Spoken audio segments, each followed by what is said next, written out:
வணக்கம். நாங்கள் கிராண்ட் லைன்லேருந்து பசங்க பேசுகிறோம். எங்கள் வீட்டாண்ட ரொம்ப தண்ணி இருக்கிறதால எங்களால் எங்கேயும் வெளியே போக முடியல. கரண்ட் இல்லாமல் எதுவும் பண்ண முடியல. நாங்கள் எப்போ ஸ்கூலுக்கு போவோன்னு எப்போவுமே ஏங்கிட்டு இருக்கோம். அதால் நாங்கள் எப்படி எங்கள் வீட்டாண்டேருந்து தப்பிச்சு சென்ட் பீச் வந்திருக்கோம். சென்ட் பீச் வந்து எங்கள் ஃபாதர் நல்லா உதவி செஞ்சுருக்காரு. எல்லாமே வசதியாக இருந்தது. அதால் நான் இந்த ஸ்கூலுக்கு ரொம்ப நன்றி சொல்லிடுறேன். எனது பெயர் சுதர்சன். அனைவருக்கும் வணக்கம். நான் டொன்போஸ்கோ அன்பிலத்திலிருந்து வந்திருக்கேன். நாங்கள் அங்கே இருக்கும்போது சில நாட்களாக மழை பெய்து கொண்டே இருந்தது. பள்ளியும் விடுமுறையாக இருந்தது. ஒரு நாள் திடீர்னு பார்த்தா ஹாஸ்டலில் ஃபுல்லாக தண்ணி. எனக்கெல்லாம் இது வரைக்கும் இருந்தது நெஞ்சல். நாங்களாம் என்ன பண்ணுறது தெரில. அதனால் நாங்கள் ஃபாதர்கிட்ட எங்கள் இல்லத்தந்தை ஃபாதர்கிட்ட கேட்டாங்க, போஸ்கோ ஃபாதர்கிட்ட. அவரும் சரி வாங்க, எல்லா பிள்ளைங்களும் எங்களோட பிள்ளைங்க தான் சொல்லி அரவணைச்சிக்கினாரு. நாங்கள் அங்கேருந்து நாங்கள் வரும்போதே சின்ன பசங்கள்லாம் தண்ணியில் ஃபுல்லாக முழுகி இருப்பாங்க. நாங்கள் ஒருத்தரும் சின்ன பசங்களை தூக்கின்னு தான் வந்தோம். இங்கே வந்தோன்னே எங்களை ஒரு நிமிஷமும் பாய் வேணுமா, ப்ரஷ் வேணுமா எல்லாம் கேட்டு கடகடன்னு கொடுத்தாங்க. ஆனால் இங்கே வந்தோன்னே போகிற நாளே தெரில. எங்களுக்கு இங்கேருந்து போக கூட மனசே இல்லை பாதி பேருக்கு. ஆனால் ரொம்ப ஜாலியாக இருந்தது. என் பேர் மோகன். இங்கே நான் டொன்போஸ்கோ ஹாஸ்டல்லேருந்து வரேன். இங்கே இருக்கிற ஃபாதர் போஸ்கோ எங்களை நல்லா கவனிச்சார். இங்கே சாப்பாடெலாம் நல்லா போட்டாங்க. இங்கே தங்கத்துக்கு இடம்லாம் கொடுத்தாங்க. இங்கே ரொம்ப சந்தோஷமாக இருந்துச்சு. என் பேர் அர்ஜுன்.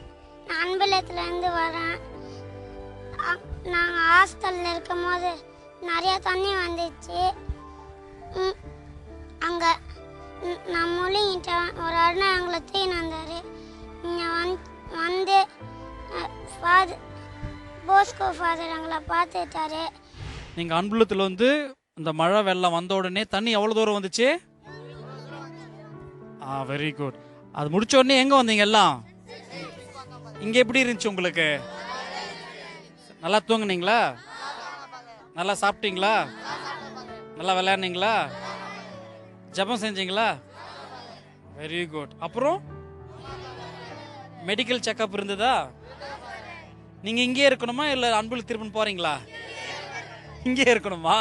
இந்த மழை வெள்ளம் கேள்விப்பட்ட உடனே தொலைக்காட்சி வழியாக ஆங்காங்கே நடக்கின்ற சம்பவங்களை பார்க்கும் பொழுது உண்மையிலே மிக கஷ்டப்பட்டோம். இந்த பள்ளிக்கூடம் 106 வருடங்களாக இந்த பள்ளிக்கூடத்தை நடத்தி கொண்டிருக்கின்றோம். உடனடியாக யாரெல்லாம் வீடு இல்லாது இருக்கின்றார்களோ அவர்கள் அனைவரையும் இந்த இடத்திற்கு கொண்டு வர வேண்டும் என்று திட்டம் இருந்தோம். அதற்கு ஏற்றவாறு யாரெல்லாம் இந்த இடத்திற்கு தங்குவதற்கு கேட்டார்களோ உடனடியாக அவர்களுக்காக நாங்கள் ஒத்துக்கொண்டு எல்லா விதமான உதவிகளையும் அவர்களுக்கு நாங்கள் செய்து கொடுத்தோம். இதில் பெரும் மகிழ்ச்சி அடைகின்றோம். ஏனென்றால் ஏழைகள் சிரிப்பில் இறைவனை காண்போம் என்று அன்னை தெரசா தெளிவாக எடுத்து கூறினாள். அதே நேரத்தில் புனித டொன்போஸ்கோவும் ஏழை குழந்தைகள் மீது அதிக அளவில் அன்பு வைத்திருந்தார். ஆகவே உண்மையிலே எங்களுக்கு மன மகிழ்ச்சி. ஏனென்றால் இந்த டொன்போஸ்கோ இல்லம் ஏழை எளிய குழந்தைகளுக்காக எப்பொழுதுமே ஒரு திறந்து வைக்கப்பட்ட ஒரு இல்லமாக இருந்திருப்பதில் பெரும் மகிழ்ச்சி அடைகின்றோம். மேலும் ஏழை குழந்தைகள் இந்த இல்லத்திற்கு எப்போ வேண்டுமென்றாலும் அவர்கள் வரலாம். அதற்கு ஏற்றவாறு நாங்கள் டொன்போஸ்கோவுடைய அன்பினை எப்பொழுதும் நாங்கள் அவர்களுக்கு பகிர்ந்து கொள்வோம்.